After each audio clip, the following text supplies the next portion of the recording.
Another day, another basketball stories na naman ang pagkukwentuhan natin.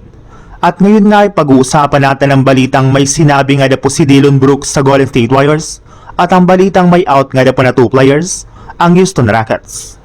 Matapos nga po ang pagkapanalo ng Golden State Warriors laban sa Clippers ay babiyahin na nga po sila agad papunta sa lugar ng Phoenix para kalabanin naman ang koponan ng Suns sa isa na namang do-or-die game.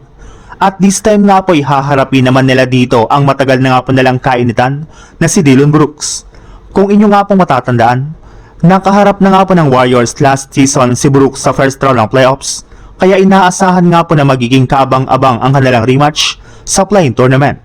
At kasabay nga po ng paglabas ng balitang ito ay mismong si Brooks na nga po nagsabi sa kanyang interview sa media na sobrang natuwa nga po siya nang malaman nga po nito na ang Warriors ang kanilang makakatapat sa second round ng play-in. Matagal na nga po niyang hiling na makaharap ang JSW sa isang do-or-die game dahil balak na nga po niya itong bawian sa ginawa sa kanya nito ng nakaraang taon. Well, ang Warriors nga po ang naglaglag sa kanyang dating team na Rockets ng nagdaang playoffs, kaya mas gutom na nga po siya ngayon na talunin si Stephen Curry at ang buong Golden State Warriors. Sa ibang balita naman,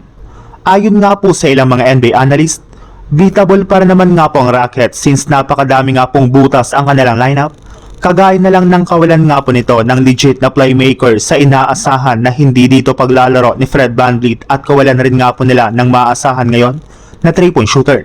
Bukod rin nga po dyan, kulang rin naman nga po ng center ang Rockets ngayon sa pagiging out for the season na rin ni Steven Adams, kaya yan na nga po as of now ang pinakakahinaan ngayon ng Houston Rockets na pwedeng samantalahin ng Los Angeles Lakers.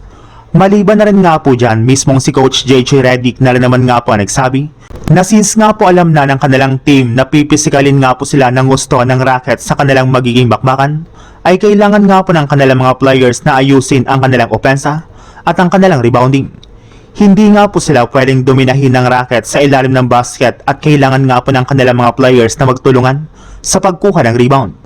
Kailangan rin naman nga po nilang iwasan ang pagkakaroon ng maraming turnovers at dapat nga po nilang ingatan ang bola dahil kung hindi ay siguradong matatambakan nga po sila dito ng Houston Rockets.